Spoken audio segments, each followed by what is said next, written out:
Good morning. Good morning to all delegates, dignitaries, and my colleagues across the globe. I welcome you all to this scientific session of LMHI Global Colloquium 2021. This particular session would be focusing on the theme of case reports, observational, pragmatic, and randomized controlled trials. And in this theme, we would be focusing upon the female diseases. As we're all aware that with the modern lifestyles, changes in our behavior, and exposure to androgen and to endocrine disrupting chemicals, there has been increased proliferation of female reproductive diseases. Our lifestyles have led to rise in cases such as PCOD, endometriosis, infertility, so to say. Because of this, there has been increased research in conventional medicine to understand their pathophysiology and to find out the best clinical practices in the clinical management of such cases. Similarly, in the field of homeopathy also, there has been a need has been felt to explore different avenues of clinical management. It is in this backdrop that we have today 6 learned speakers who would be enlightening us about the observational studies in the field of gynecology. Before I go ahead and present the speakers for the day, I would first of all extend a very warm welcome to today's chairpersons. Our first chairperson is Dr. Mansoor Ali. Dr. Mansoor Ali is one of the most visible faces of homeopathy on digital platform. He is professor of Government Homeopathic Medical College, Calicut, and he's also the director and chief editor of homeobook.com. Sir, you have always played a very gracious role in making sure that homeopathy reaches the doorstep through the digital platform. We warmly welcome you, sir. Thank you. Thank you, sir. And today we also have a very eminent physician as our chairperson, Dr. V.K. Chauhan. Dr. V.K. Chauhan is a professor in the subject of practice of medicine, and he had been the former principal of Dr. B.R. Sur Homeopathic Medical College, New Delhi.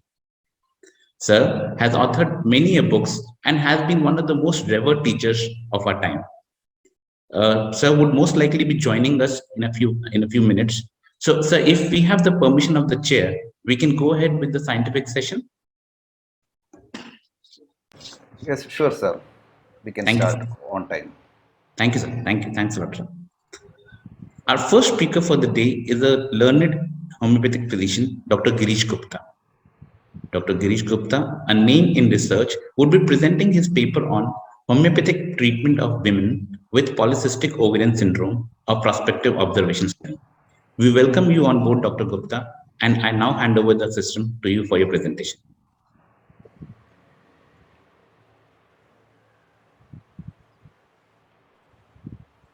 Perhaps Dr. Gupta is yet to join. Dr. Gupta, Dr. Girish Gupta, sir. Sir, we welcome. Sir, you can unmute yourself. Sir. Sir, please unmute. Sir, you can unmute yourself.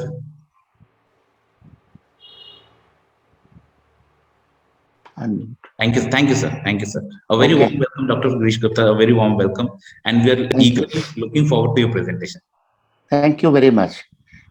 Respected Chairman, the moderator, co-chairman, and all my dear colleagues. I'm Dr. Girish Gupta from Lucknow, the capital town of Uttar Pradesh, India. It's my privilege to present before you my clinical research study done on PCOD cases. It was sponsored by Ministry of Ayush, Government of India. Presentation.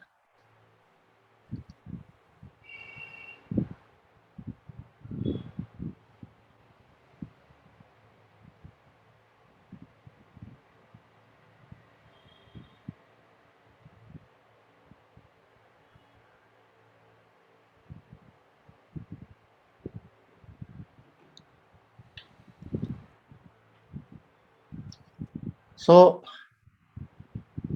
our topic is homeopathic treatment of women with polycystic ovarian syndrome. This clinical project was funded by Ministry of Ayush, Government of India, through Homeopathic Research Foundation based in Lucknow. Its duration was 2 years. It started in July 2015 and concluded in 2017. The work was done at Homeopathic Research Foundation, which is based at Gaurang Clinic and Center for Homeopathic Research, situated in Lucknow. As we all know, polycystic ovarian syndrome is one of the common hormonal disorders among women with reproductive age group and leading cause of female subfertility and infertility. It produces symptoms in approximately 5 to 10% of reproductive age in developed countries and adolescent girls in developing countries. Its prevalence ranges from 2.2 to 2.6 and appears to be increased due to change in lifestyle of modern era. The basic objective was to evaluate the effect of individualized homeopathic treatment on hormonal profile in women suffering from PCOS. The cases screened were 80. Out of them, 38 were enrolled as per eligibility criteria, that is inclusion criteria. Evaluation was done by PCOS health-related quality of life questionnaire. We developed a special questionnaire to ask the patients regarding so many questions, and that was ultimately evaluated after conclusion of the study. Various hormones were also tested, including follicle stimulating hormone, luteinizing hormone, estrogen, progesterone, prolactin, testosterone, and insulin. It was done at the baseline, that is at a start of case taking, and was repeated after 12 months of treatment. The cases analyzed were 34 as per modified intention to treat. Out of 38, we could follow 34 cases for 1 year. Homeopathic medicines were selected after individualization. The software we used for repertorization was Homepath Classic version 8. This was very helpful in selecting individualized homeopathic remedy after repertorization process. The inclusion criteria was the female, both married and unmarried, between the age group of 18 and 40 years, having oligo or amenorrhea, that is menses for not having menses for 45 days or less than 8 menses in a year. Serum testosterone was found to be more than 70. Such cases were included. Polycystic ovary, that is in ultrasonography, presence of more than 10 cysts measuring 2 to 8 millimeter in diameter, usually combined with ovarian volume of more than 10 centimeter and in dense stroma in pelvic ultrasonography were included.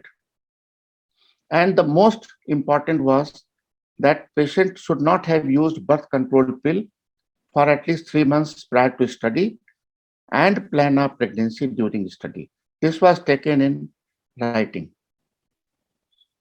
Those cases who were excluded with this criteria, that serum creatinine kinase or liver enzymes were more than 2 times the upper limit. They were excluded. Those patients were excluded who were using cyclosporin, fibrate, niacin antifungal agents, and microlide antibiotics, etc. Use of any contraceptive pills and steroid hormones 3 months prior to study were excluded. Contraindications to oral contraceptives. Those cases having pregnancy or having breastfeeding were excluded, and cases with any systemic illness, like, for example, liver cirrhosis or renal failure or cardiomyopathies, etc., were also excluded. This is the summary of cases analyzed as per modified intention to treat. The cases completed 1 year, and the cases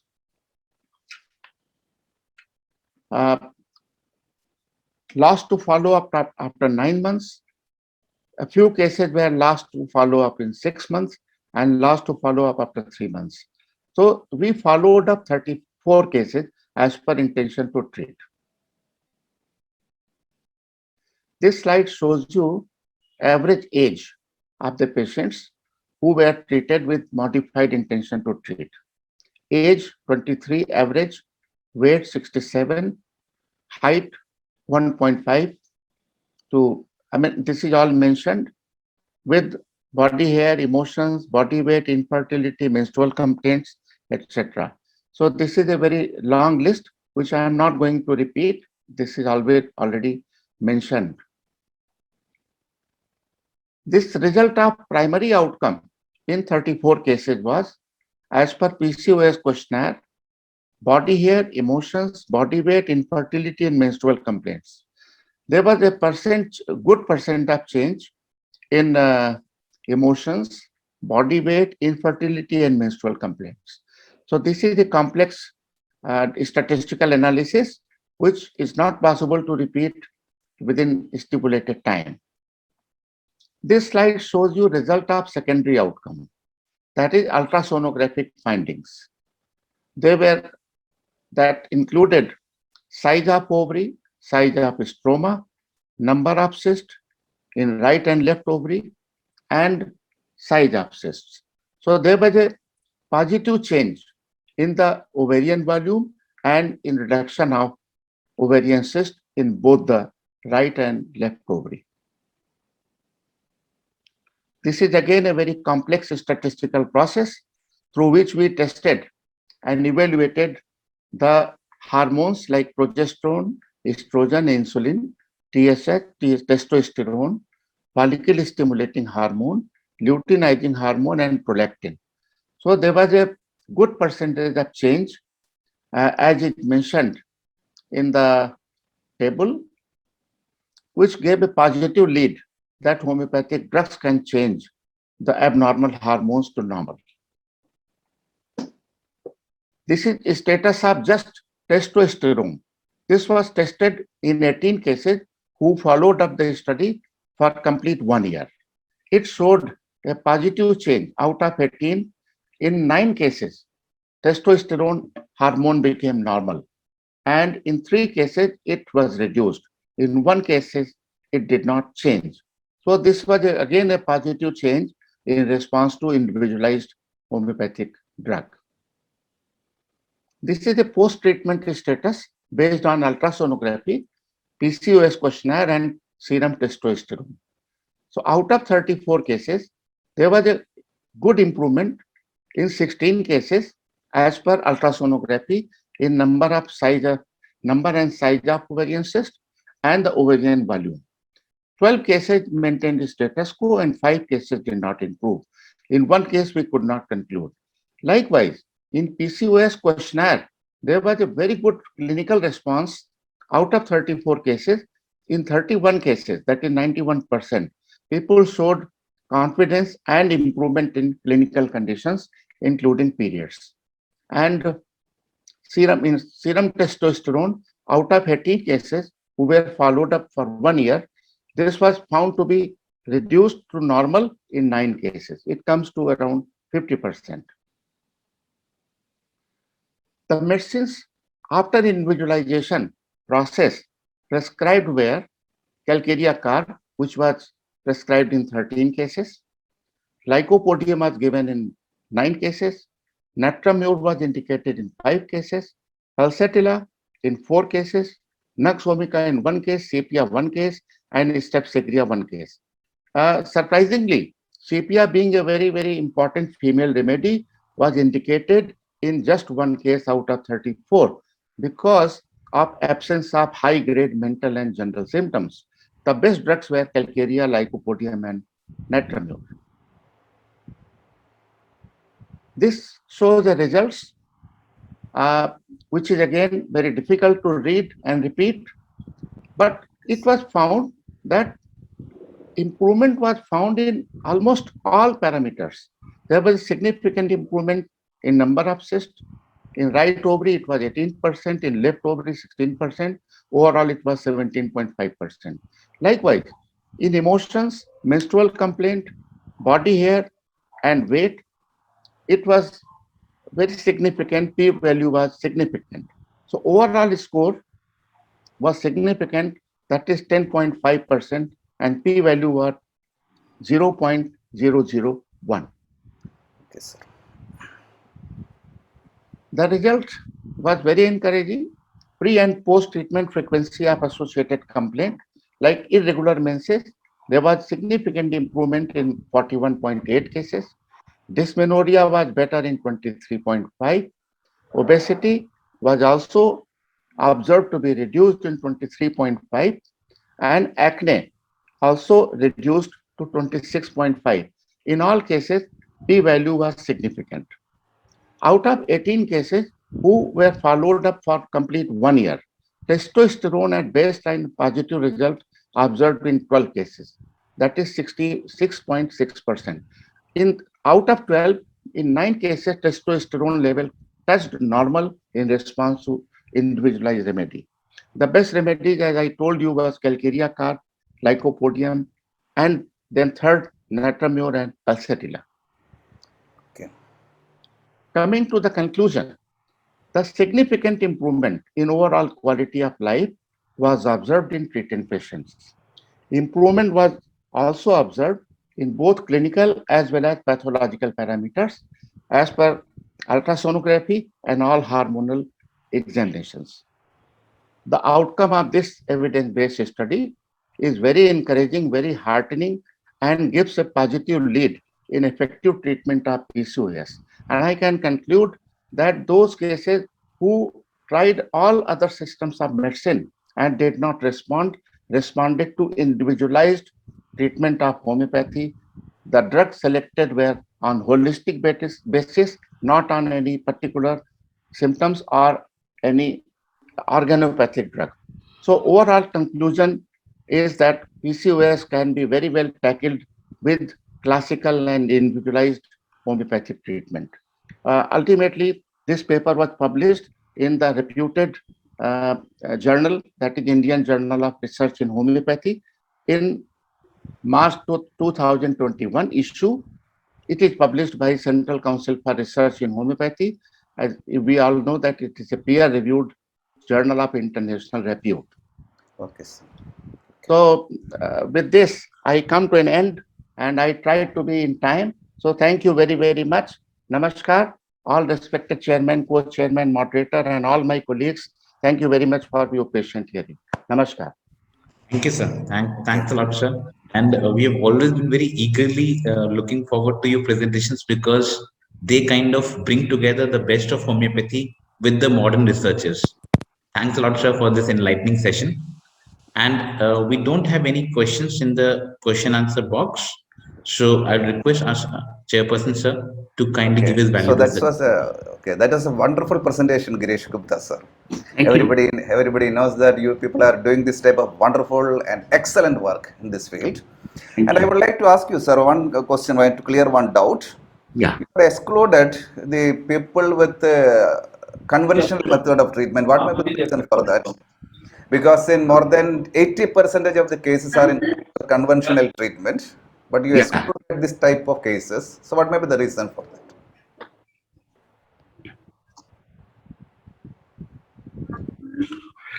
Well, doctor, this is our experience in the last about 30 years, that in such cases, which are of hormonal origin, like including PCOS, it is the person as a whole who is to be tackled and treated.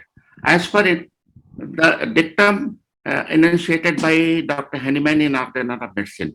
If we try any specific remedy, organic specific remedy, or any specific type of preparations, it is not going to help.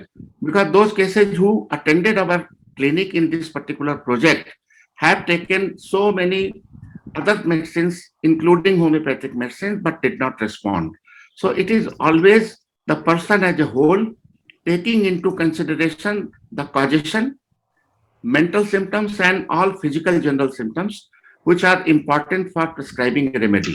So the treatment has to be holistic and individualistic as per principles of homeopathy as enunciated by Dr. Henneman in Organ of Medicine. Thank you. Okay, thank you, sir. Now we can move on to the next participant. Thank you, sir. Thanks a lot. Thank I'll you. now hand over the system to my co-moderator, Dr. Anjali Jani. Morning, Chair, and the delegates present. Our next presentation is by Dr. Padmalya Garg. The topic of our presentation is efficacy of homeopathy in the treatment of infertility with PCOS. Over to you, Dr. Padmalya.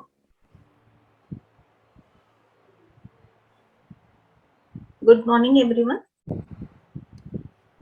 Now I want to share my screen.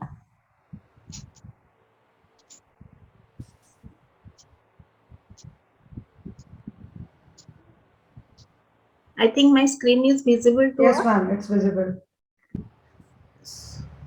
Respected chairperson and co-chairperson, moderator and revered speakers and all delegates. Today's our topic of discussion is scope of homeopathy in infertility due to PCOS. Ma'am, please make it into the full presentation mode. Yes, sir. Okay. We have chosen this topic as infertility due to PCOS. Usually, female are being blamed for infertility. Actually, infertility is not a disease rather of female, rather than it is a condition of a couple. Infertility is the inability of a sexually active couple not using any birth control to get pregnant after 1 year of trying. Infertility is a disease of the reproductive system defined by the failure to achieve a clinical pregnancy after 12 months or more of a regular unprotected sexual intercourse. It affects approximately 60 to 80 million couples around the world and is still increasing. About 20 to 35% of cases are due to female factor, 20 to 30% are due to male factor, and 25 to 40% are the combination of both. And in about 10 to 20%, the cause is not known. At puberty, there are 3 lakhs primordial follicle. Dominant follicle produces estradiol, which leads to surge of LH, luteinizing hormone. And ovulation occurs 24 to 36 hours after the letter of LH surge, and the fertilization lifespan of the ovum is 24 to 36 hours. The receptivity of the endometrium is day 16 to 19 of a 28 days cycle. Nowadays, the infertility is absolutely obsolete, and the term better to use, that is subfertility. The single most important determinant of a couple's fertility is the age of the female partners. As you know, as the age progresses, up to the 25 years of age of a female, the cumulative conception rate is 60% at 6 months and 85% at 1 year. At the age of 35 years or more, the cumulative conception rate decreased to 60%, and at 1 year, and 85% at the 2 year. As the age progresses, the fertility rate in female is decreases. Infertility is of 2 types, primary and secondary. Primary infertility is infertility in a couple who never had a child, whereas in secondary infertility is failure to conceive following the previous live birth of a child. There are so many etiologies. It may be due to ovulation disorder, uterine abnormality, tubal obstruction, peritoneal factors, and cervical factors. About 1/4 of female infertility is due to the problem of ovulation. There are some other causes due to other medication, thyroid problem, cancer and its treatment, caffeine intake, and other medical condition. And there are so many risk factors. Age is the main risk factor, tobacco smoking. Apart from this, alcohol use, being overweight, too much exercise, and caffeine intake. There are some diagnostic and tests would be taken for infertility. First, ovulation testing, hysterosalpingography, laparoscopy, hormonal testing, ovarian reserve testing, genetic testing, and pelvic ultrasound. In contemporary medicines, they are using some drugs like clomiphene, human menopausal gonadotropin, follicle stimulating hormone, and so on, metformin, and so on. And there are some complications due to this. And usually we found there is a multiple pregnancy, ovarian hyperstimulation syndrome, bleeding or infection, low birth weight, and birth defects. It can be prevented by avoiding alcohol, tobacco, and street dogs. In 25% in US, that is, ladies are smoking. They are having infertile. Out of this, 13% are infertile. The management, in general management, we can have a lifestyle modification, improvement in menstrual regularity, and controlling symptoms of hyperandrogenism. And PCOS is a major contributory factor for infertility in female of reproductive age, and a very common disorder nowadays. And now this prevalence is increasing, and it varies up to 70 to 80%. About the 1/4 of the female infertility is caused by a problem of ovulation, and polycystic ovary syndrome accounts for more than 75, near about 90% of the anovulatory infertility.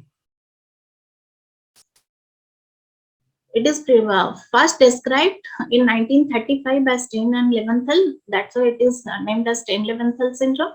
The other named as polycystic ovarian syndrome, functional ovarian hyperandrogenism, ovarian hypertrichosis, and sclerosistic ovary syndrome.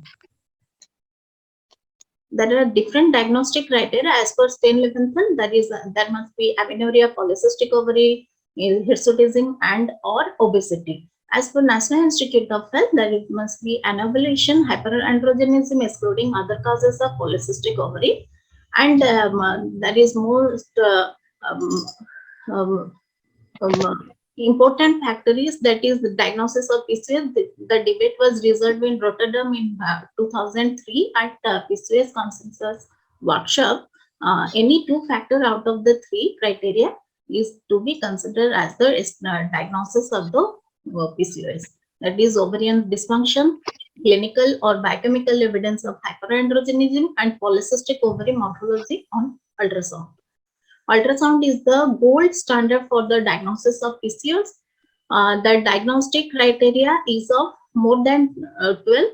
Now it is considered as 20 discrete follicles of size 2 to 9 mm, usually peripherally arranged around an enlarged hyper-echogenic central stroma with increased ovarian volume, that is more than 10 centimeter cube, either in bilateral or either of one ovary. Why we are going to be worried about it?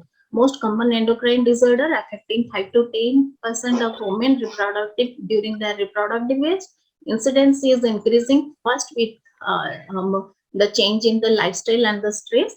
It is most frequent cause of infertility in women, strongly associated with insulin resistance that creates risk for the cardiovascular disorder, diabetes, and hypertension. Now, I think as the time is short, we can exclude this pathophysiology.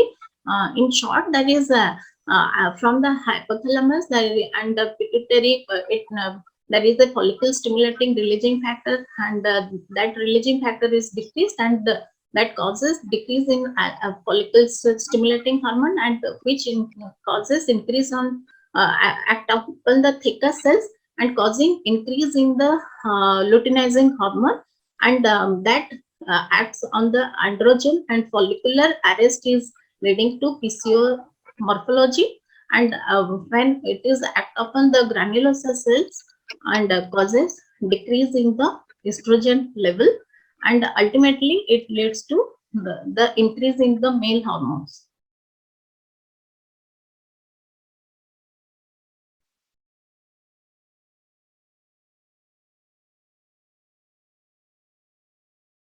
This is a when the emotion creates changes in the hypothalamus that acts upon the anteropituitary and endocrine organs is being affected, and the related hormones are secreted, and that acts upon the all parts and respective part of the body. The symptoms, and as per this, we can find the symptoms. The symptoms of ovulatory dysfunction is amenorrhea or oligomenorrhea in 87%, irregular uterine bleeding in 26%, infertility in 20%. Symptoms of androgen excess is causing hirsutism, excess of hair, acne, and alopecia or baldness. And symptoms of insulin resistance, acanthosis nigricans, thick pigmented skin over the nape of neck, inner thigh, and axilla due to insulin resistance, and causes obesity.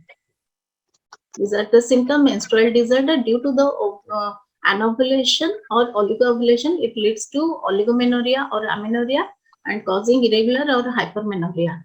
And muscularizing hormone, that is due to the androgen effect, it causes acne, acanthosis nigricans, hirsutism, male pattern baldness, thinning of hair, and deepening of voice, and also oily skin. And due to anovulation, we'll get the infertility. And metabolic syndrome due to the insulin resistance and central obesity, symptoms associated with insulin resistance and type 2 diabetes, hyperlipidemia, and hypertension. This is the long-term risk. Come to homeopathic treatment. Homeopathic treatment is based on the individualization. In conventional treatment, there is clomiphene and letrozole is used, and the pharmacological ovulation induction agents used in the treatment of PCOS has lots of side effects. Moreover, conventional treatment is costly, which everyone cannot afford. So, to deal with the burden of such cases resulting in infertility, homeopathy mode of treatment is the best, as it is not only regularize the menstrual cycle and also it and regulation of ovulation, but deal with the psychological stress which the patient goes through while suffering from it, as the homeopathic treatment is based on patient's consultation. Homeopathy is an individualized treatment, and therefore it offers a more holistic approach to the treatment for infertility due to PCOS.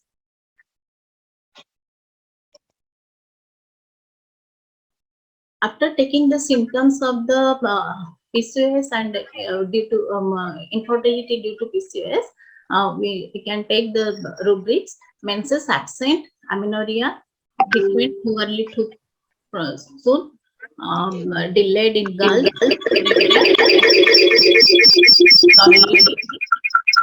can come across this group of medicine.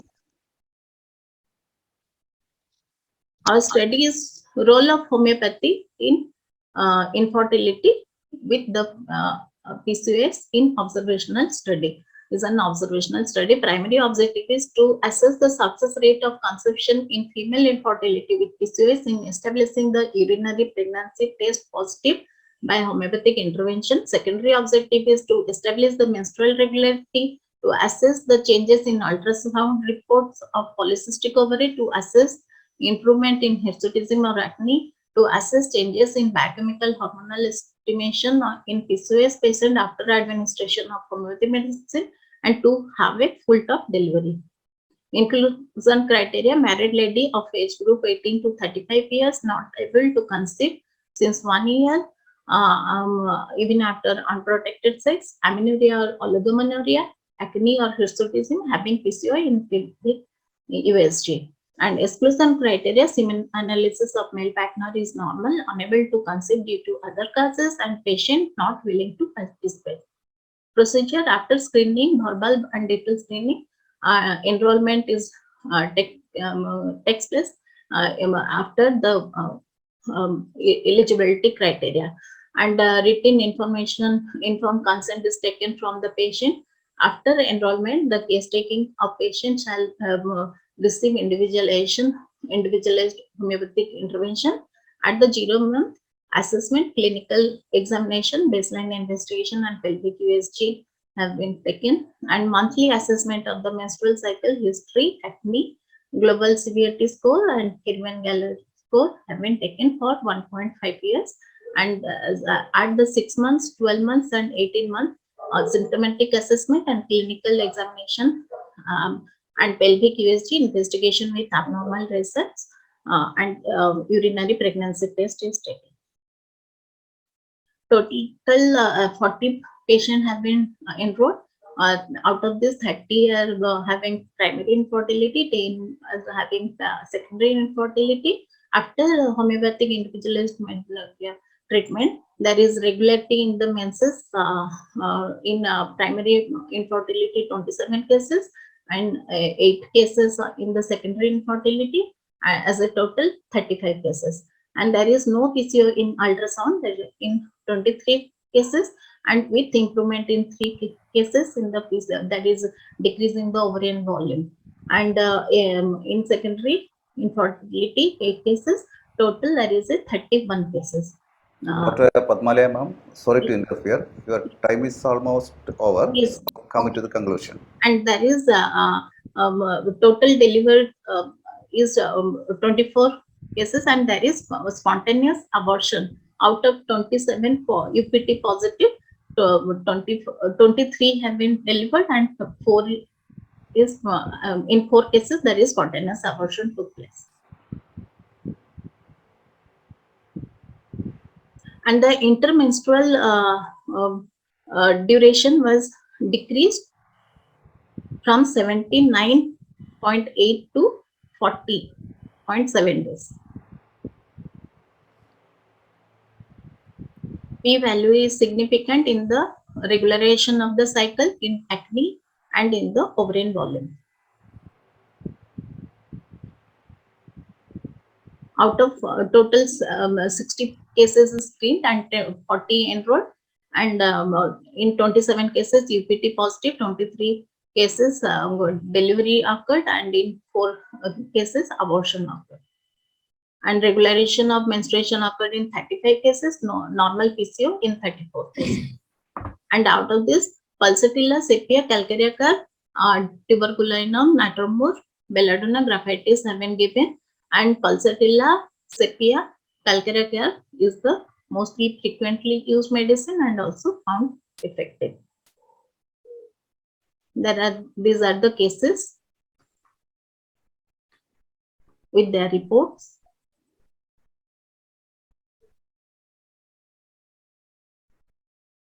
And these are patients having delivered. And these are some publications of mine. Thank you everyone for patience hearing. Thank you, Dr. Padmalaya, for this nice presentation. Indeed, this is very encouraging that homeopathy has an important role in managing infertility. As there are no questions in the chat box, I would request the chair to give his suggestions and valuable comments. Over to you, sir. So you have to unmute yourself. Dr. Padmalaya, this is very wonderful. Yes, Congratulating you for this wonderful work. And I would like to clear one doubt from you. And did you find any improvement in the hirsutism level before and after the treatment?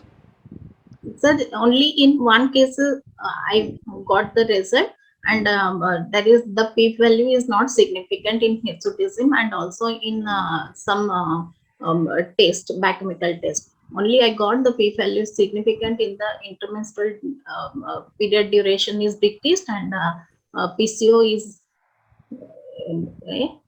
Okay. So that's hirsutism is one of the major problem that we are facing. But we are getting improvement in the acne. But the hirsutism is quite difficult. Yes, very difficult. That is why I asked the question.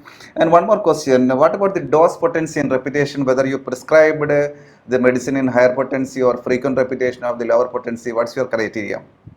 Because you got wonderful results. That is why I'm asking. So actually, starting from the 30th potency, I have increased up to the 1M. And in 2-3 cases, I have also given the medicine in Pulsatilla 50M also. And in 2 cases, I got result in sepia 10M. After prescribing 10M, there is conception. Okay. Thank you, Dr. Padmalaya. Now we can move on to our next participant. Thank you, sir. Next presentation is by Dr. Neha Patel. The topic of her presentation is a prospective observational study to evaluate the effect of individualized holistic homeopathic approach in women suffering from premenstrual dysphoric disorder, PMDD. Over to you, Dr. Neha.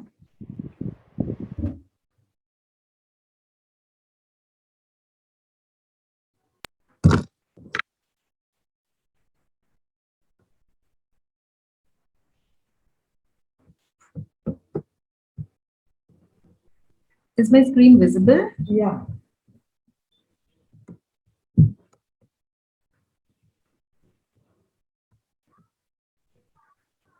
Can I start? Yeah, please. Good morning to the respected chairperson, moderators, my senior faculties, and my dear colleagues. I'm here to present a prospective observational study to evaluate the effect of individualized holistic homeopathic approach in women suffering from premenstrual dysmorphic disorder. Premenstrual dysmorphic disorder is a severe disabling form of premenstrual syndrome affecting 3 to 8% of menstruating women. This disorder consists of affective, behavioral, and somatic symptoms that recur monthly in a cyclical pattern prior to menstruation and then wane off after the menstrual period. These are the symptoms seen in the premenstrual dysmorphic disorder affecting at affective, behavioral, and somatic level. So the patient can feel sad, depressed, hopeless, worthless, can have mood swing, increased irritability and anger that causes conflict at family and workplace or increased anxiety. At behavioral level, there's lack of energy, decreased interest in normal activities, changes in appetite, changes in sleep pattern, feeling of overwhelmed and a feeling of being out of control. At somatic level, there is breast tenderness, swelling, joint and muscle ache, sensation of bloating, and headaches. While the etiology of PFDD remains uncertain, the treatment offered has non-promising results and their long-term use is questionable with side effects. Homeopathic literature indicates the effectiveness of medicines in treatment of such premenstrual symptoms, but there was no scientific research-based evidence for the same. Hence, in this, an original study was undertaken to generate preliminary data evidencing the effectiveness of homeopathy in management of PMDD, subject to clinical trials in future. The aim and objective of the study was to evaluate the effect of individualized holistic homeopathic approach in women suffering from premenstrual dysmorphic disorder. It was a prospective observational study. The sample size was 113, which was calculated based on the estimates of prevalence of PMDD with a precision of 5% and a confidence interval of 95%. Simple random sampling was done using the computerized lottery program. The study was conducted for a duration of 1 year in Mumbai, India. The tool used here was daily record of severity of problem, and the statistical technique used was pair t-test. This was the tool used, that is the daily record of severity of problems. This is a validated tool that contains all the symptoms listed in the diagnostic criteria of PMDD. The scores and the severity of the symptom are rated as per the score at a 6-point scale, where 1 is not at all and 6 is extreme. So the recording is started of this particular symptoms and the severity at the very first day of menstrual period, and it is continued throughout. At the end, the total scores are added, and if the luteal phase score exceeds 30% of the follicular phase score, it is considered to be significant, indicating a premenstrual syndrome. In the inclusion, non-pregnant female having regular menstrual cycle with the age group of 18 to 45 years, diagnosed as per the ICD-10 criteria were included. Those having any physical or mental comorbidities, taking any treatment for any other illness, breastfeeding, and using hormonal contraceptives were excluded. So initially, a baseline daily record of severity of problem, the score was recorded. After a detailed case taking, the patient was prescribed a single homeopathic remedy based on established principles. Potency was either repeated, raised, or medicine was changed depending on the evaluation of the remedy response in each patient. Follow-up of the patient was done at an interval of 1 month and the DRSP scores were recorded. These are the observations and the results. This was the age group of the patient. These are the changes in the premenstrual DRSP total scores in all the patient from baseline to after 12 months. Paired t-test was applied using SPSS version 24, which showed statistically significant improvement.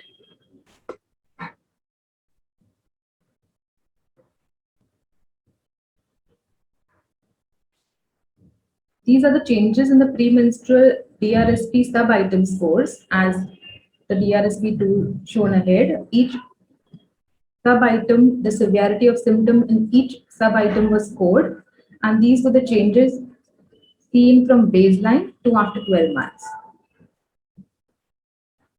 So we can see the changes at affective, behavioral, and somatic level from baseline to after 12 months.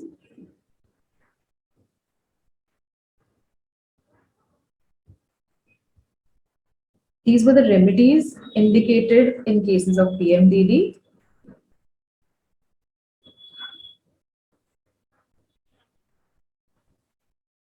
These were the potencies used.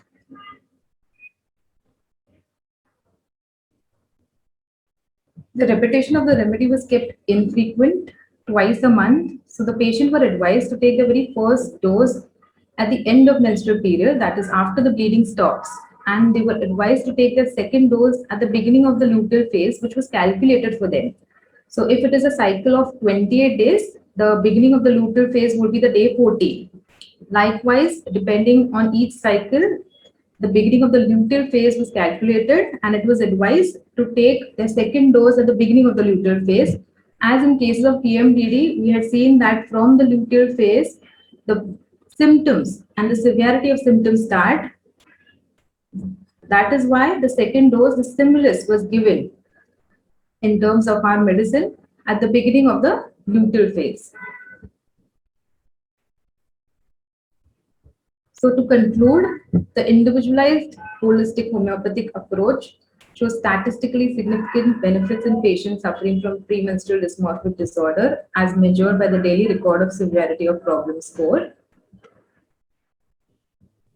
Further, multicentric randomized control studies to assess the efficacy are recommended, as observational studies would have its own limitation. These were some of the references cited.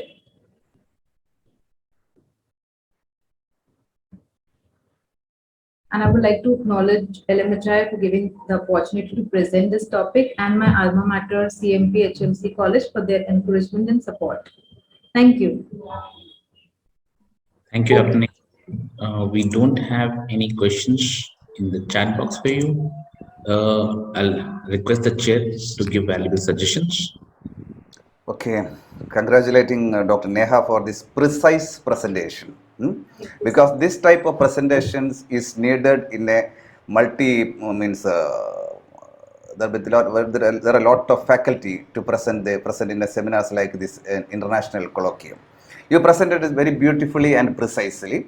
And one more thing I notified, the time of prescribing the remedy, the first dose and the second dose. In majority of the doctors, homeopathy doctors, they are prescribing the remedy without considering the luteal phase or without considering the when we have to prescribe the first dose. So you mentioned it clearly and justified your prescription also. Why you prescribed the remedy immediately after the menstrual period and why you prescribed the second dose immediately on the luteal phase. So congratulating you for that. And I would like to clear one doubt from you. Why you selected the non-pregnant woman only? Because this disorder is found in pregnant, means pregnant, and also in those who have some means already delivered also. So what may be the reason for selecting the non-pregnant woman in your study? Sure, sir. Thank you for the question. So actually, while studying this disorder, that is the premenstrual dysmorphic disorder, it was noted that when a female becomes pregnant, the severity of the symptom comes down in pregnancy. Now, there were many studies which showed that the severity of the symptom during pregnancy does come down. So that is why, just to be on the safer side, we excluded the pregnant females, and also post delivery, we were not very sure. Post delivery, the female undergoes through multiple complaints, like many times post delivery depression is also seen. So that is where we thought that excluding the entire group would be helpful in undertaking this study. Okay, that's the correct answer. And congratulating you once again, Dr. Neha. Now we can move on to our next participant. Sir, if I have the permission, can I ask a question from Dr. Neha? Yeah, definitely, sir. Dr. Neha, the presentation was an excellent one. I just have one specific input or an advice, or you have objectively evaluated the symptoms. Yes, sir. Yeah, but you have not used any particular scale which are available, parametric scale like Hamilton or patient health questionnaire, which could have more objectively quantified the data available. Yes, sir. Because that would give more leverage to the standardization of the results.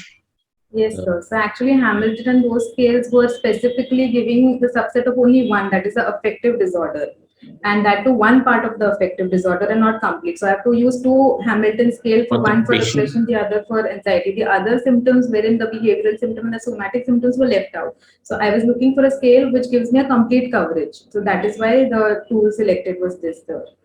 Definitely, all the other tools could also have been added up, but it would be all of the tools taken together that way. Like. Okay. Thank you, Dr. Neha. It was actually a lucid, a concise presentation, and that's highly appreciated. Thank you. Thank you, sir. Thank you. Thanks a lot. Next presentation is by Dr. Purnima Shukla. The topic of her presentation is homeopathic management of breast fibroadenoma, an open label single arm observational trial. Dr. Purnima. Thank you, doctor. And good morning to you all. Good morning, ma'am. Yes, good morning to everyone. My chairman of this session, Dr. Mansoor Ali, and all coordinators and my co-speakers. It's really nice to be here in the virtual platform. Now I'm sharing my slides, please. Yes. Now, thank you, everyone, and good morning to everyone, please. And sorry for the interruption due to some technical errors. My presentation is on homeopathic management of breast fibroadenoma, an open label prospective observational study. This is a part of the extramural project on homeopathic management of benign neoplastic lesions of the breast. And about 5 papers have been published in various peer-reviewed journals regarding this project. And this is this was sanctioned by the Ayush Ministry as an extramural project in 2012. And various papers in Homeopathic Link and International Journal and Indian Journal of Homeopathy published by CCRH, IGRH, where it has been published. And now, actually, since from the very beginning, now this is not going further, please. How can... Oh, sorry. Then slide is not moving actually. Ma'am, you may use the cursor. Either you may use a cursor which points downward, आपके system में, आपके laptop में. Okay, thank you so much. So since from the very beginning, when I was a homeopathic student, in fact, in 1976 or 77, the females with the breast problem started taking my advice for homeopathic treatment. So I developed a special interest in this subject on breast. And secondly, I found, and also it was confirmed by, and these were the two co-investigators. Both are the professor and head in radio diagnosis and other in the pathology department of the Government Medical College, UP. And these are the list of publications which are published in the various peer-reviewed journals regarding this project only on this particular subject. Actually, as I have told you that I have developed a special interest in this subject, and after that, my MD was also on the topic of the various best reasons and homeopathic management. And PhD topic was also in the breast carcinoma adverse effect of chemotherapy and radiotherapy and their homeopathic management. And also, fortunately, I got the project from Ministry of Ayush on the benign neoplastic lesions of the breast. So I have a special thanks to the Ministry of Ayush for sanctioning and awarding me this project. And I am also thankful to Dr. Anil Khurana, Chairman, National Commission for Homeopathy, and the Director General of the CCRH, and also Dr. R.K. Manchanda, the then Director of CCH, and my guide, Dr. Chaturbhuj Nayak, the then DG of the CCRH, and also my guide in the PhD. So, under the supervision of these persons, great personalities, I have done this project, and they are also the co-authors in this paper. So these were the 5 papers only, and 3 are under publications, please. This is the first paper published in the link, homeopathic link. This is another case study on the pillow tumor, and this is the effect of radiotherapy, and this is published in the Indian Journal of Research in Homeopathy. Now, the diagnostic criteria in this, as we already all know, that the fibroadenomas are the constitute the majority of the cases of the breast tumors, and most of the women in their lifetime, they always consult for their breast problem during their life period. And the diagnostic measures in this case was done through clinical examination, that is physical, of pain in breast was considered for visual analog scale scoring system, that is VAS, and ultrasonomammography was done to use the measure size of the lesion, number of lesion, and the location, and the fine needle aspiration cytology was done to confirm the diagnosis. As we already know that these are the round, discrete, mobile, palpable, solid mass, about 3 centimeters to more than 3 centimeters, but up to 10 centimeters were considered. These were mostly asymptomatic or were painful. They were single mass in more than 70% cases and multiple masses in 10 to 25% of the cases. This is the abbreviation in normal developmental evolution, and this is the natural history of the fibroadenoma, slowly growing and posing increased risk of breast cancer. The spontaneous regression may also take place in 10 to 40% of the cases, and regression due to secondary changes like infection and the calcification, hyalinization with reduction in cellularity may also take. The quality of life in fibroadenoma cases may also affect. There may be physical symptoms like nagging sensation and lump, which may cause anxiety and depression, and negative effect, which takes to the negative effect on the quality of the life. Now, these were the management of the fibroadenoma cases, that is surgical and hormonal. We all know that they lead the complications, undesirable scarring or change in breast. And in hormonal cases, weight gain, facial hairs, acne, etc. So unmarried girls are always worried about it, and they want the homeopathic treatment. And in homeopathy, there is no complication. The study design was open-label prospective observational study on predefined protocol in accordance with the declaration of the Helsinki during period from December 2009 to 2012, approved by the Institutional Ethical Committee of the BRD Medical College as well as from CCRH, and it was registered in the CTRI of the ICMR. And written informed consent was taken from each participant, and inclusion criteria was the patients having breast lump with ultrasonological and cytological evidence of fibroadenoma in belonging to reproductive group. Female patients who were free from any ailments of clinical investigation screening, and female patients who were willing to give consent. And the exclusion criteria was who were taking contraceptive pills or hormonal therapy, or pregnant women, or with any inflammatory disease, carcinoma, and patients not adhering to the guidelines of the protocol. And this is the place where this study was conducted.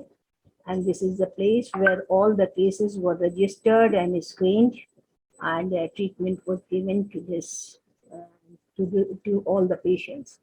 And this is the collaborating institute, BRD Medical College, government institution recognized by Medical Council of India, where two HODs, that is one in pathology and other in radiology, were the co-investigators, and they were looking after the case. And the surgical advice was also sought from time to time. And ultrasonography was done in the Department of Radiology, and FNSC in the pathology, and recording of data was done in predefined standardized patient record format in the site. This is the patient record format on which location was given.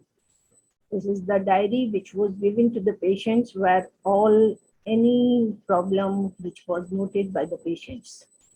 Number of cases were screened 144, cases registered for a period of 2 years, and no fresh registration was done in the last year, that is third year, and from January 13th and onward. Only follow-up case of the done.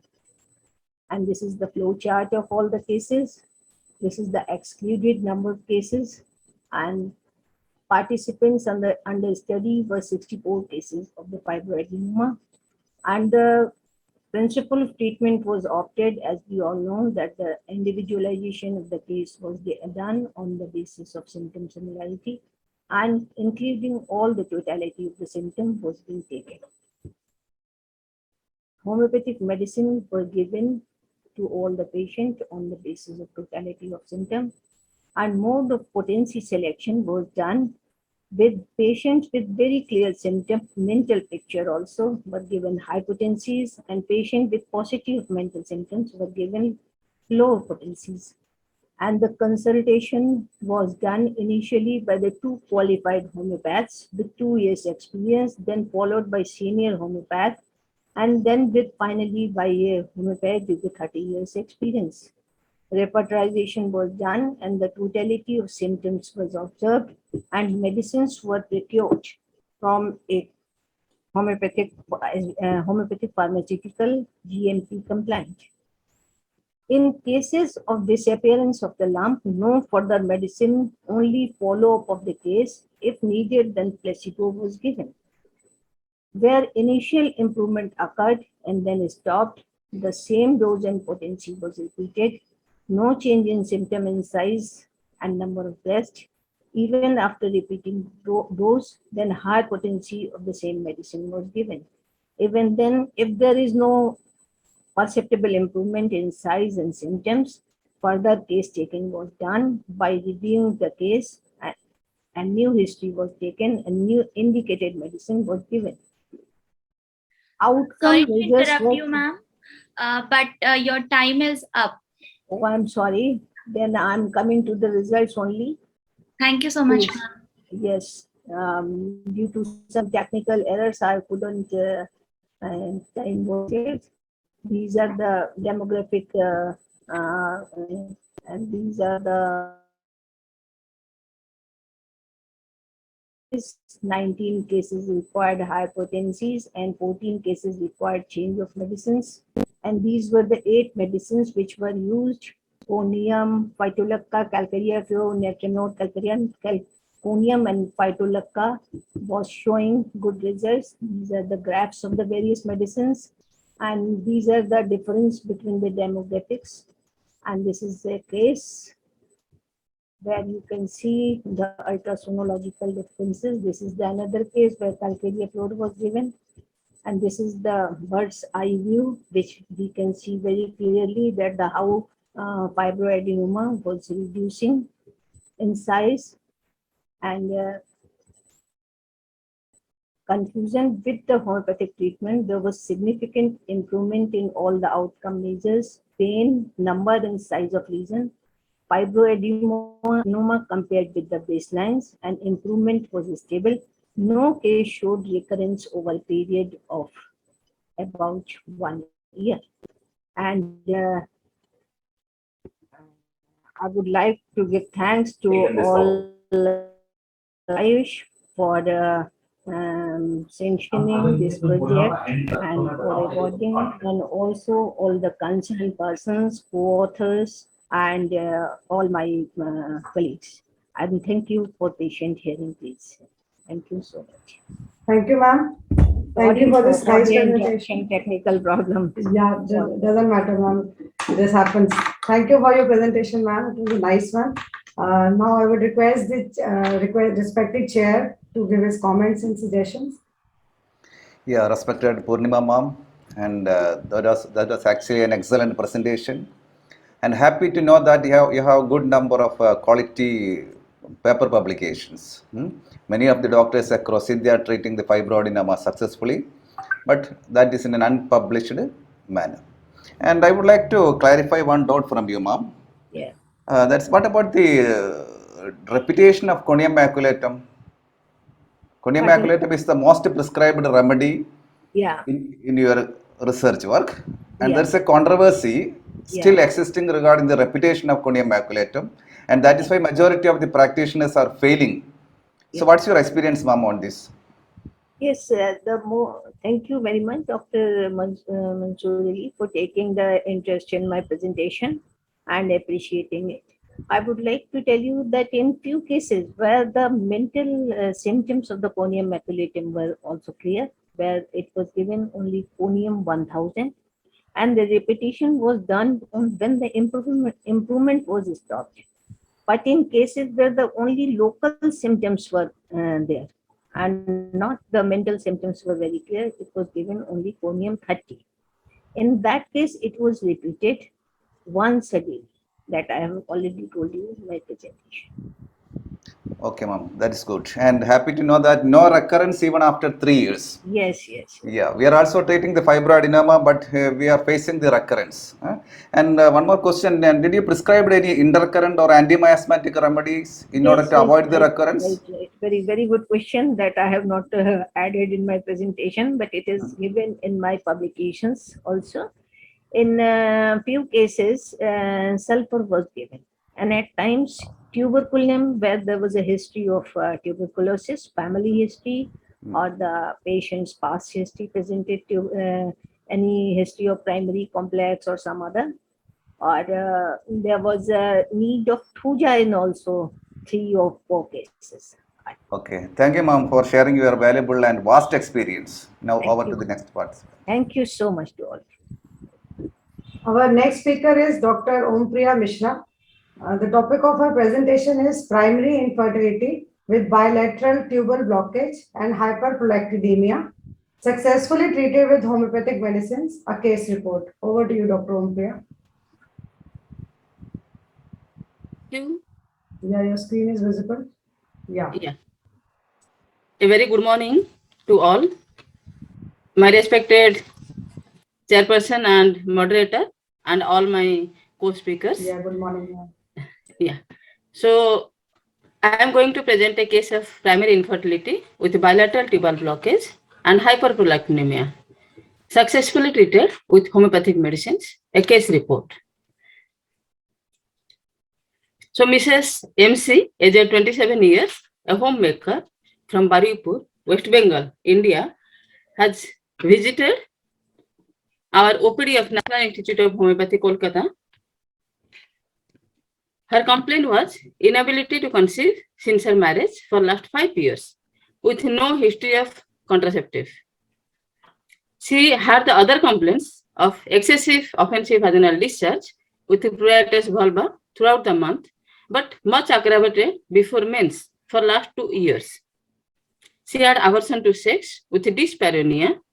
Her menstrual cycle was regular, lasts for 4 to 5 days, but with profuse bleeding, great weakness during mens. So she was prescribed with graphitis in 50 millismol potency by one of our PGT, but with no such relief in any of the complaint when she attended the OPD for the follow-up in the next month, in the month of May, 6th May 2019.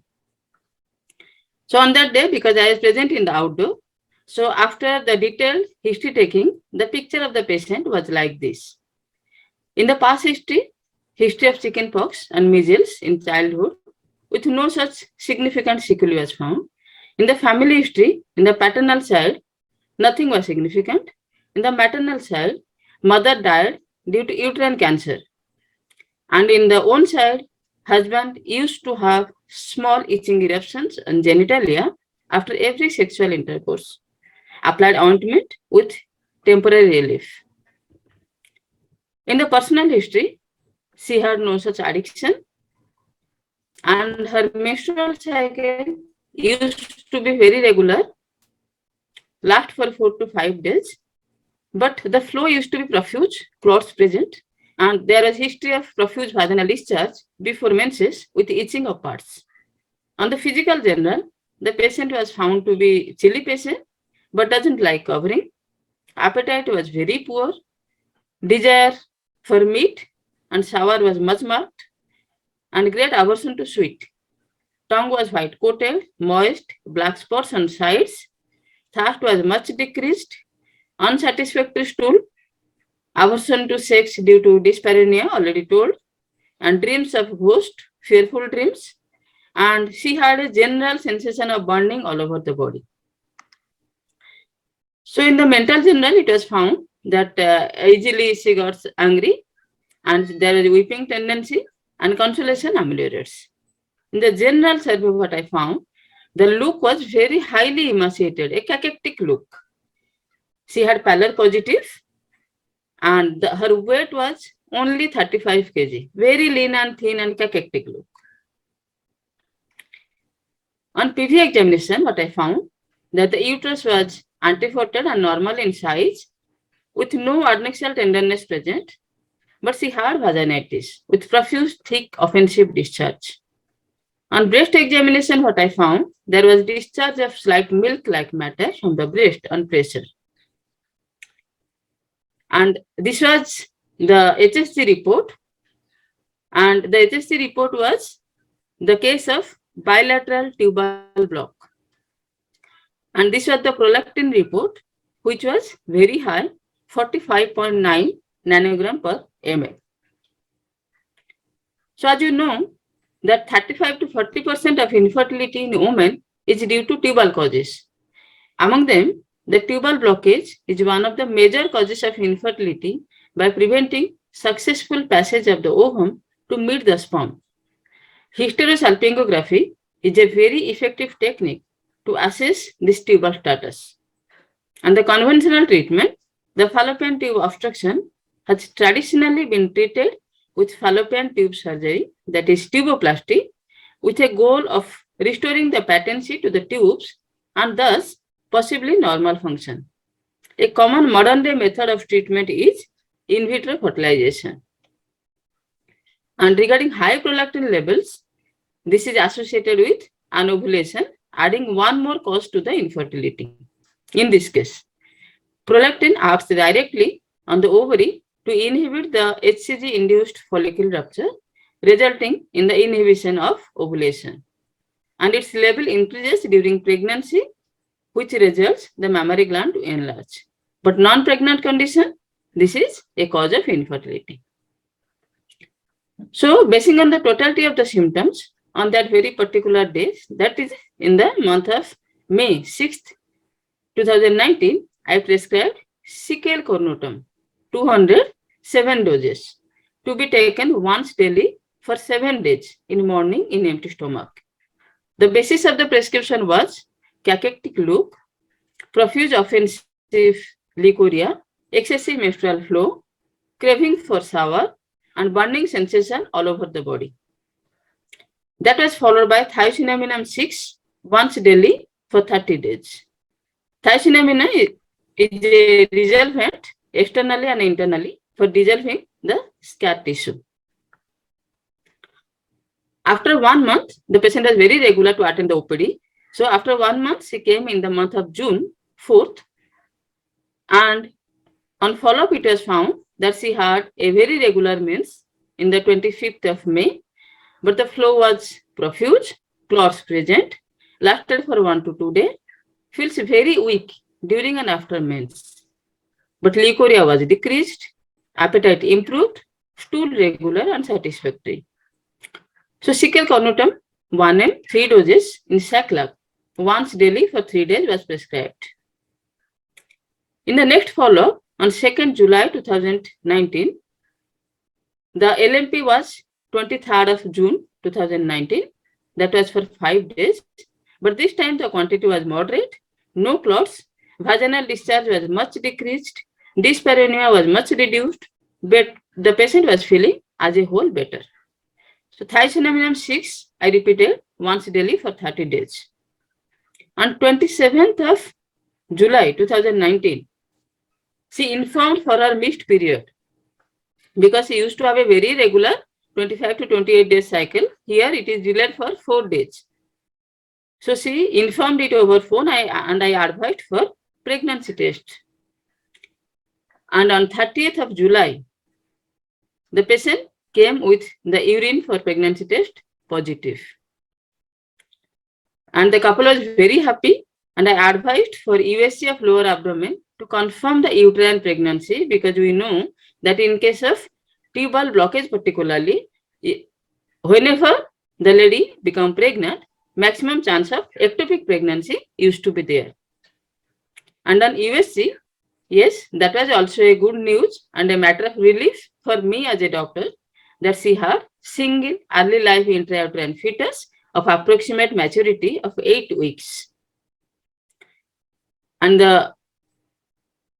after a very continued full period of pregnancy in a full term, the lady delivered on the 14th of March 2020. She delivered a full-term baby boy through normal vaginal delivery. And the weight of the baby boy was 2.7 kg at this ESI hospital, Maniktala, Kolkata. Here is the picture of the happy mother with the very blessed baby. You can till now find the picture of the mother. She was very lean, thin, cachectic. So this case proves the effectivity of homeopathic medicines on primary infertility due to bilateral tubal blockage with increased level of prolactin.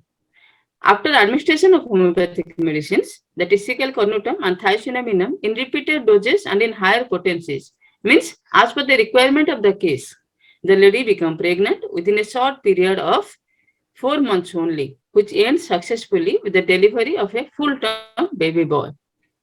I'll end my presentation with a quote of Dr. J.C. Burnett. The fact is, we need and every way of finding the right remedy. The simple simile, the simple symptomatic similimum, and the farthest reach of all, the pathologic similimum. And I maintain that we are still well within the lines of homeopathy, that is expansive, progressive, science foster, and science fostering. Thank you. Thank you all for your patience hearing. Thank you, ma'am. Thank you for your wonderful case. And as is truly said, the most important limitation that is in homeopathy is to find the true minimum that can Yes. cure any of the cases. And lucky female to have been treated with homeopathy. Yeah. Yes, yes. Thank you. Now I request respected chair to for his valuable suggestions and comments. Okay. Sir. Okay, congratulating the Dr. Ompriya ma'am for this wonderful case presentation, and also Thank you, sir. the remedy CKL score. Usually the CKL score is not indicated for the infertility, so Yes, sir. that's also very interesting. And one more thing I observed that you have prescribed the thiocyaminum. Yes. Thiocyaminum is a very good remedy for this tubal block. In Kerala, we have a network of infertility clinic across the state under the government sector. We tried both the thiocyaminum 3x and also the thiocyaminum higher potency like the 201M. And we found the higher potency, the 201M of thiocyaminum is more effective than the thiocyaminum 3x. And another more important reason for this tubal block in India, that's already established, that is the tuberculosis. Yes. Whenever there is a past history of tuberculosis and even the primary tuberculosis, we can prescribe the tuberculinum as an intercurrent remedy. So your case is wonderful and happy to see you. Thank you, sir. ma'am. Thank you, sir. Now over to the moderators. Thank you, sir. Thank you. Our next speaker is Dr. Bhuvneshwari Raj Chandrasekhar. The topic of presentation is individualized homeopathic medicine in the treatment of infertility, a case series. Over to you.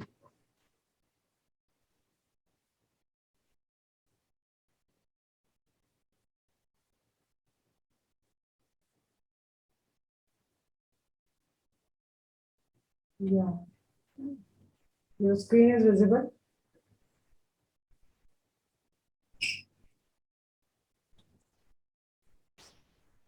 Good morning, everyone. Good morning. To the chair, coordinators, and I thank LMHI for giving me this opportunity. And today my topic is about the infertility, and I am speaking about individualized homeopathic medicine and the treatment of infertility, a case series. And this study case series is done at National Homeopathy Research Institute Mental Health, Kottayam, Kerala, India. Introduction. Infertility is the inability of a person to conceive despite having carefully timed unprotected sexual intercourse for 2 years. 80 to 168 million people worldwide suffering from infertility. The case series are considered to be unique as they were significant improvement within a short period of treatment and the combined cooperative response from both the partners. That is, in this 7 cases of infertility, all the in this both the partners were treated out of 12 successful couples. In all the cases, the totality of the symptom was arrived, and after a detailed analysis and evaluation as per the homeopathic principles, the medicines were prescribed.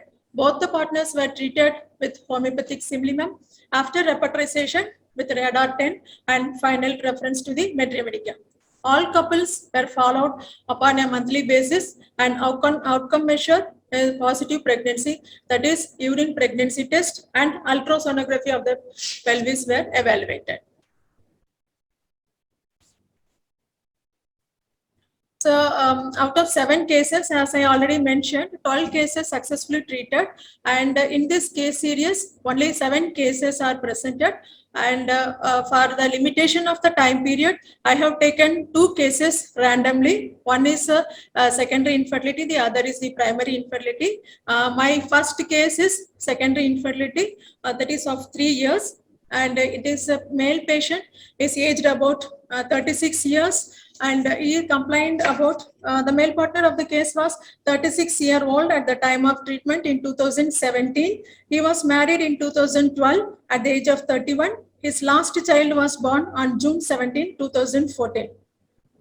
He had a complaint of secondary infertility for 3 years, and he had experienced pain due to delayed ejaculation and had reduced sexual desire. He had a past medical history of chikungunya and pneumonia. His mother had a history of diabetes mellitus and dyslipidemia. And the presenting symptoms, the patient presented with symptoms of bad temper, and stubbornness. He desired to eat fish. He complained of pain in the abdomen, ameliorated by passing flatus, distension of abdomen, and dryness in the throat. And for this case, the first prescription is lycopodium 200, 4 doses, weekly 1 dose. And second prescription is on January 9, 2018. The distension of the abdomen still persists as there is a pain in the right scrotum. So the potency has been raised from 200 to 1 potency. That is a 1 4 dose, weekly 1 dose. And February 20, 2018, a gastric disturbance still persists and it is given lycopodium 1 2 dose, weekly 1 dose. And in April 4, 2018, pain in the right scrotum reduced, gastric disturbance still persists, pain reduced, and ejaculation delayed. The one thing I would like to notice is the same date only, we have followed both the male and female partner. Now, the female partner was complaining. She was a 30-year-old at the time of the treatment and was suffering from PCOS with amenorrhea for 2 months. She had experienced pruritus in the vagina for 4 years. Her menses had been irregular since puberty. She reported profuse flow of menses for 4 days with clots along with dysmenorrhea during the first 2 days. Acne appeared before menses. She had a past history of PCOS and went through an abortion before her first delivery. She had bumps at 10 years of age. She also reported about the recurrence of tonsillitis and urinary tract infection, and mother had a history of breast cancer. The patient had desired spices and presented with symptoms such as weeping tendency, irregular menses since puberty, clotted menses, painful menses, itching of the vagina, pain in the back during menses, and pain in the abdomen after menses. So in this case, December 1, 2017, prescribed pulsatilla 200C 4 dose, weekly 1 dose, and our lower abdomen pain has reduced, and nausea is present 2 days before menses, itching reduced, and so we have given Saclac weekly 2 dose. Then in February 20, 2018, Saclac is repeated, and in April 4, it has been found her last LMP is February 7, 2018. So urine pregnancy test is positive. This is the repertory chart. Due to lack of time, I'm skipping this this one. We have used radar 10 for repertorizing the case. These are all the rubrics, and this is the rubrics taken for the female case. Now we will shift to the second case. This is a primary infertility case of 5 years, and this case, the male patient, male partner was 37-year-old and reported in August 2018, whereas the female partner was 28-year-old at the time of consultation with a complaint of primary infertility. The male suffered from primary infertility despite having normal sexual relation for 5 years. He was a known hypertensive for the last 18 years and had a history of mumps at the age of 12. Upon examination of the case, varicocele and oligospermia were observed to be the causative factor. His mother had a history of hypertension. Presenting symptom, the patient desired sweets and presented with symptoms of hypertension, pain in the lumbar region and varicose vein, and fistula in the anus. He experienced epistaxis whenever blood pressure rose too high. So he has been prescribed RM metallicum 208 dose, basing on his totality of the symptom, but it has been noticed that there is no improvement in the epistaxis because patient is only under homeopathic medicine. His BP was still remaining as it is. The first follow-up, the BP is 160 by 130 millimeter mercury, and again he was measured 140 by 108 millimeter mercury. So the case has been retaken, and he was prescribed on the clinical symptom, high blood pressure and varicocele, calcareoflor 208 dose, weekly 2 dose has been prescribed, and it is found that his BP is gradually reducing, and it is also noticed after giving calcareoflor 200. The patient's condition improved with an increase in sperm motility from 20% to 40%. Patient is also generally improving, and his epistaxis, because whenever he gets hypertension, there is a bleeding from the nose that has been completely stopped, and the patient is also improving by giving calcareoflor 200C. And coming to the female cases, so the female partner, the female partner was suffering with infertility along with complaints of sleeplessness. She had been experiencing recurrent headache, excited by sleep disturbance and accompanied by vertigo and nausea. A tight bandage helped relieve the headache. She had a history of hyperthyroidism and had chickenpox at the age of 27. Her mother suffered from diabetes mellitus and hypertension. The patient was suffering from white and thick leukorrhea after menses, vertigo associated with headache, left-sided headache from loss of sleep, which was ameliorated by wrapping up the head. She also complained of pain in the lumbar region and dysmenorrhea.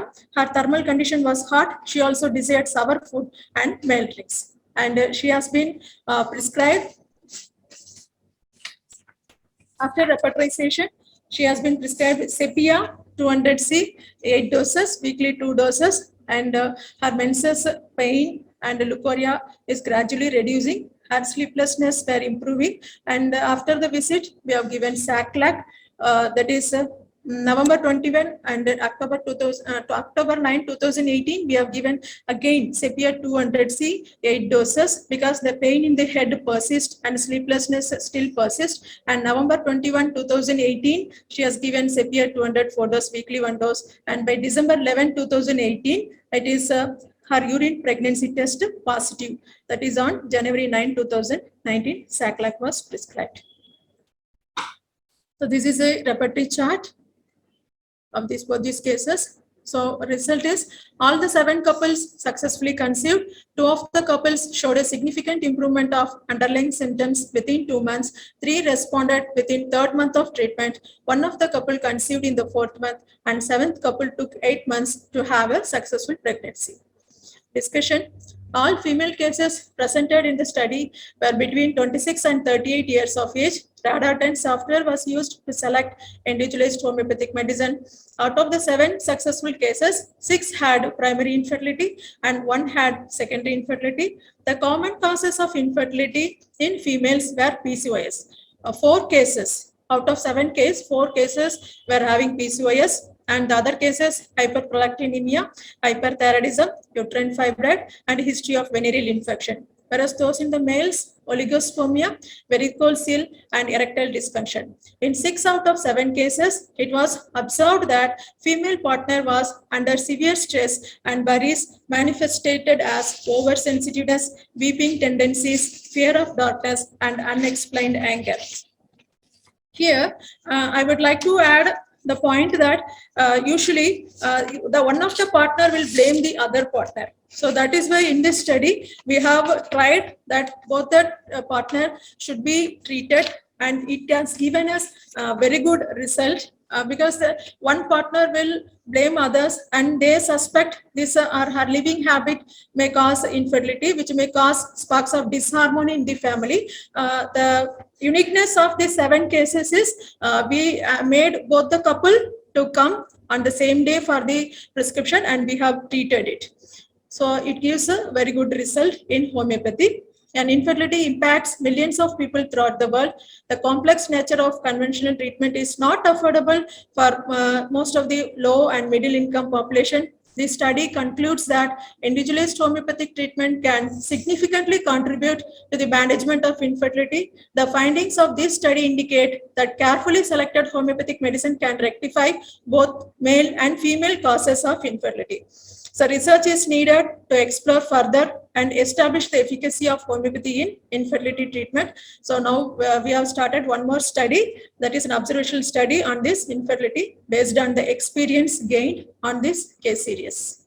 So we have received information consent from all the patients for pre and post treatment investigation and for the potential future use of their anonymous clinical data for scientific publication. Highlights or takeaway message from this case series is individualized homeopathic treatment given after a detailed case study of both the partners of 7 couples resulted in yearly positive results, and all the 7 couples conceived within a short period. Homeopathic medicines such as Sepia, Pulsatilla, Calcarea carp, Natrimur, phosphorus, lycopodium, and Calcarea floris used in different potencies and prescribed based on the totality of the symptom, and it is found to be useful.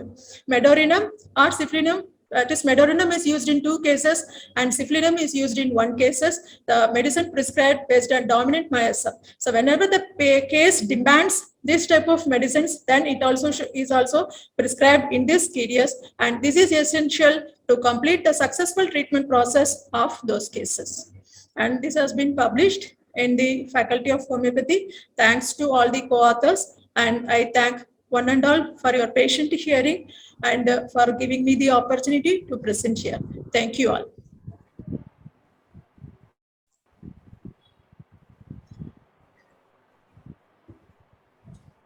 Thank you, Dr. Bhuvaneshwari. It was actually an enlightening presentation, specifically highlighting the role of homeopathy in cases of infertility. Since we don't have any questions in the question answer box, I will request our chairperson to kindly give valuable suggestions. Okay, thank you, sir. And that is wonderful, Dr. Bhuvaneshwari ma'am, since you treated both the male and female, the couples together. So that is wonderful. In majority of the cases, it is very difficult to treat the male patients. And I would like to get a clarification to clear a doubt from you. So what are the major hurdles in the treatment of the male infertility and how we can overcome it? Since you treated a lot of male patients, that's why I'm asking this question. The major hurdles in the treatment of male infertility and how we can overcome it. Actually, male partners are treated by male doctors in this. Dr. Janardhan Nair is the ex-principal of this college, and he was also involved in this case series. He also kept as the co-author. And the thing is, they find very difficult. They are not coming forward to give their symptoms. And usually they blame, I am not having any complaint. If you see in my cases also, if I go for the investigation, there is no much complaint. When the sperm motility and morphology and other things are normal, they usually blame the other one. But these 7 cases, they are very cooperative and they are very supportive to the family. And in these cases, they have given good symptoms. That is why I am able to succeed in these cases. So that is wonderful. That is wonderful, ma'am. Because in majority of the cases, the male patient, they will not give any symptoms. A prescription based on the individualization, that is very difficult in male infertility. Okay, your approach is that is very good. And I have a humble request to all these experts.